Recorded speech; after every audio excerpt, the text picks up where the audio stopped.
دردمندانہ یہ حضور کے الفاظ سنا رہا ہوں. میری بات نہ مانو بے شک, قرآن مانو, میرے نبی کا فرمان مانو. قرآن مانو, میرے نبی کا فرمان مانو. ہم کبھی بھی قرآن سے کسی کو دور لے کر نہیں جانا چاہتے, نہ ہم لے کے جا رہے ہیں.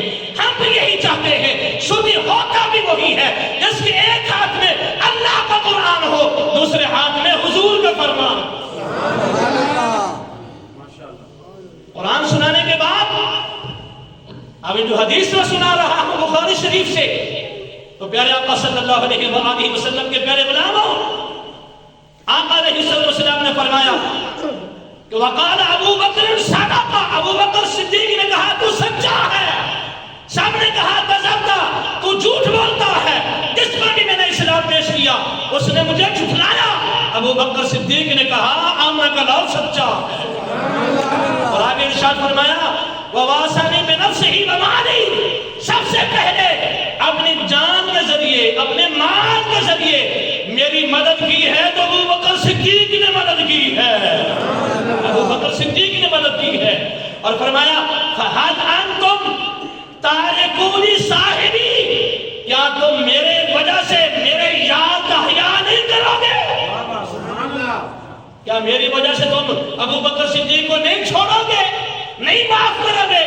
یعنی حضور کا فرمانا یہ تھا, میری وجہ سے, میرے حیا کی وجہ سے ابو بکر کا حیا کرنا, میری محبت کی وجہ سے ابو بکر سے محبت کرنا, میری وجہ سے اگر اس سے کوئی بات ہو بھی جائے تو اس کو چھوڑ دینا. کلمہ پڑھنے والے تو چھوڑ دیں گے, بات بات میں اعتراض کر دے ابو بکر صدیق پر, بات بات میں اعتراض کر دے ابو بکر صدیق پر, کلمہ پڑھنے والے چھوڑتے نہیں ہیں. جس کا کلمہ پڑھا وہ فرماتے ہیں اب میری خاطر میرے یار کو چھوڑ دینا, میری خاطر, میرے حیا کی خاطر ابو بکر صدیق کا حیا کرنا. تو سامعین محترم, پیارے آقا صلی اللہ علیہ وآلہ وسلم کے پیارے غلاموں, حدیثیں بہت ہیں, ٹائم ہونے لگا ہے. ایک بات صرف آپ کی بارگاہ میں عرض کرتا ہوں, پھر اس کے بعد انشاءاللہ العزیز باقی اگلا جمعہ بھی انشاءاللہ شان صدیق اکبر میں ہی پڑھایا جائے گا. اللہ تبارک و تعالیٰ نے زندگی عطا فرمائی. تو ایک بات آپ کے سامنے رکھنے لگا ہوں, اور میں نے یہ آج ہی بات پڑھی ہے دوران مطالعہ, میری نظر سے یہ بات گزری تو میں نے کہا چلو آپ کو بھی یہ میں سنا دیتا ہوں. تو پیارے آقا صلی اللہ علیہ وآلہ وسلم کے پیارے غلاموں,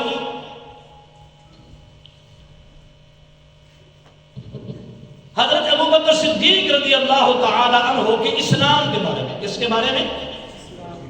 حضرت ابو بکر صدیق رضی اللہ تعالی عنہ کے اسلام کے بارے میں, کہ آپ کب مسلمان ہوئے, آپ کب مسلمان ہوئے. تو ریاض النظرہ یہ کتاب میرے پاس موجود ہے, تو اس کے اندر حضرت فرات بن صائب اس کی روایت ہے, حدیث نمبر ہے 170 عربی کے اندر. الریاض النظرہ علامہ محب تبری رحمۃ اللہ تعالی علیہ کی یہ کتاب ہے, معتبر ترین کتاب عربی کی.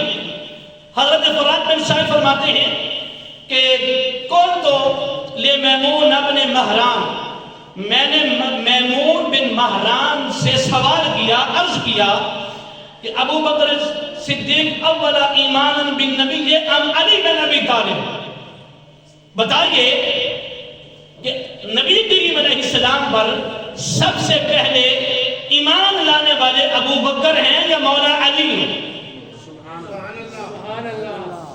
حضرت میمون بن مہران سے سوال ہوا, پوچھا گیا بتائیے حضور پر سب سے پہلے ایمان کون لے کے آیا, مولا علی سب سے پہلے ایمان لے کے آئے یا ابو بکر صدیق سب سے پہلے ایمان لے کے آئے؟ تو سامعین محترم, حضرت میمون بن مہران فرماتے ہیں کہ قال واللہ, اللہ کی قسم, لقد آمن ابو بکر بن نبی زمانہ بحیرہ الراہب, بحیرہ راہب کے زمانے میں ابو بکر صدیق ایمان لا چکے تھے. اس وقت نبی کریم علیہ السلام کی 12 سال عمر تھی. کتنی عمر تھی حضور کی؟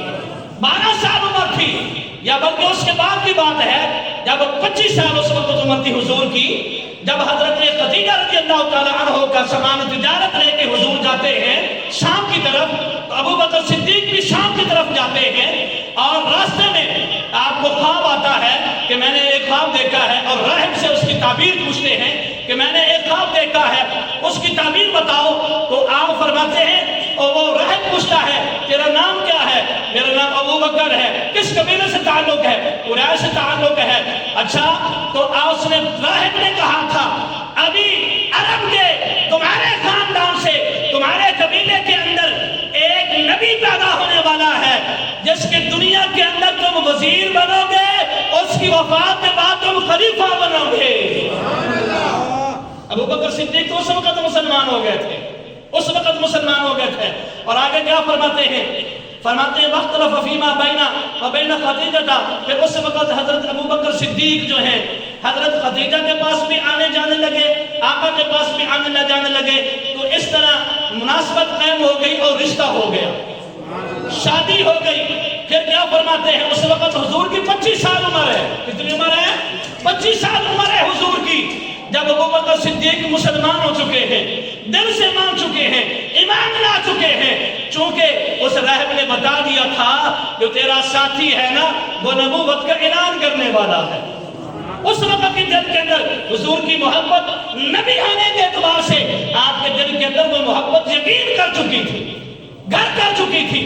اور پھر آگے الفاظ جو ہیں، یعنی حضرت خدیجہ سے نکاح بھی ہو گیا، اور حضرت ابو بکر صدیق بحیرہ راہب کی وجہ سے اسلام میں لا چکے ہیں، دل کے اندر حضور کی نبوت کو تسلیم بھی کر چکے ہیں۔ تو آگے فرماتے ہیں وَذَلِكَ كُلَّهُ، یہ سب کا سب کب ہوا؟ قبل ان یولد علی ابن ابی طالب، ابھی حضرت علی پیدا ہی نہیں ہوئے تھے، ابو بکر صدیق حضور کی نبوت پر ایمان لا چکے تھے۔ کیونکہ ابو بکر صدیق رضی اللہ تعالیٰ عنہ اس وقت 18 سال عمر تھی جب حضور کی نوکری کرنا شروع کی۔ کتنی عمر تھی؟ 18 سال عمر تھی حضور کی، حضرت ابو بکر صدیق کی، اور 2 سال نبی کریم علیہ السلام سے آپ بڑے تھے۔ ابو بکر صدیق 2 سال حضور سے بڑے تھے، تو اس وقت حضور کی عمر کتنی ہوئی؟ 16 سال۔ ابو بکر صدیق کی عمر کتنی ہوئی؟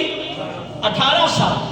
سنیو، یہ جملہ تو آپ سنتے رہتے ہیں نا کہ نبی کریم علیہ السلام بچپن بھی آپ کا اکٹھے گزرا ہے، ابو بکر صدیق کے ساتھ لڑکپن بھی اکٹھے گزرا ہے، جوانی بھی اکٹھے گزری ہے، بڑھاپا بھی اکٹھے گزرا ہے۔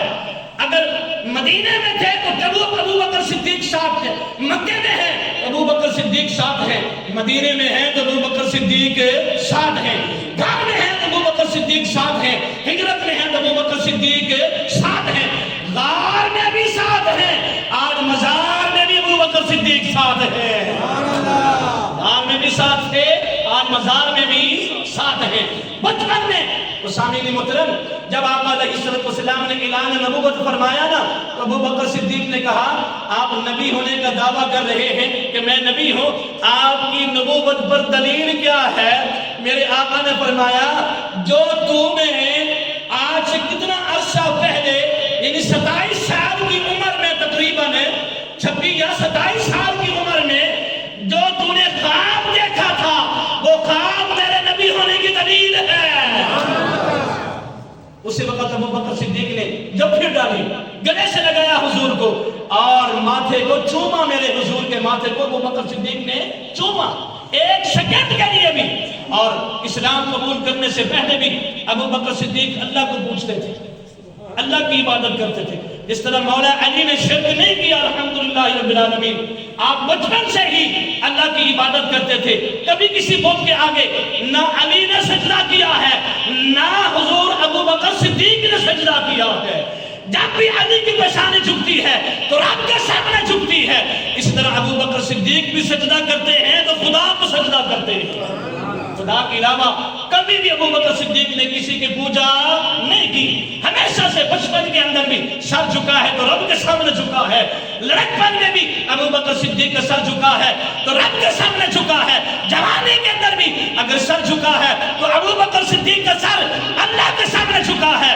اور آخری بات عرض کرنے کے بعد، اسلام کی سب سے پہلی مسجد کون سی ہے؟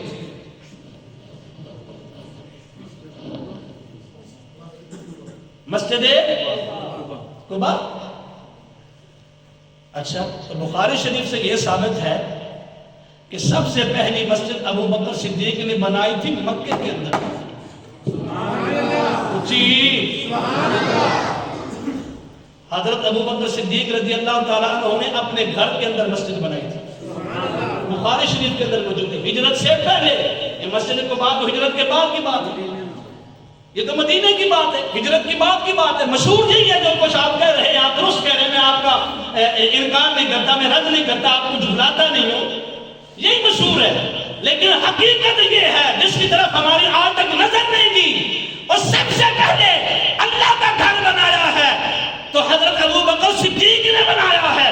سب سے پہلے خطاب فرمایا ہے تو ابو بکر صدیق نے فرمایا ہے. سب سے پہلے جہاد کیا ہے تو ابو بکر صدیق نے کیا ہے. سب سے پہلے کلمہ پڑھا ہے تو ابو بکر صدیق نے پڑھا ہے. نبی کے بعد سب سے پہلے اگر امام بنا ہے تو ابو بکر صدیق بنا ہے. نبی کے بعد سب سے پہلے مسلمانوں کا اگر امام بنا ہے تو کون بنا ہے؟ اور امام بنایا کس نے تھا؟ حضور نے بنایا تھا امام. کہ ابو بکر صدیق سے کہو مرو ابا بکر فلیصلی بالناس. بخاری شریف، مسلم شریف، ترمذی شریف، ابو داؤد شریف، مشکات شریف، مسند امام احمد بن حنبل، مستدرک حاکم، ان تمام کتابوں کے اندر حدیث موجود ہے. اے عائشہ، ابو بکر سے کہو کہ میری جگہ پہ مصلی میں کھڑے ہو کے لوگوں کو نماز پڑھائیں. اس لیے تو مولا علی نے فیصلہ کیا تھا جس کو ہمارے دین کا امام آمنہ کا لال بناتا ہے، ہمارے نبی نے ابو بکر صدیق کو ہمارے دین کا امام بنایا ہے. ہم مولا علی کو اپنی دنیا کا امام مانتے ہیں، اپنی دنیا کا امام مانتے ہیں. تو لہٰذا سامعین محترم، اللہ تبارک و تعالی ہم سب کو تمام صحابہ و اہل بیت کے ساتھ پیار کرنے کی توفیق عطا فرمائے. آمین. وما علینا الا البلاغ.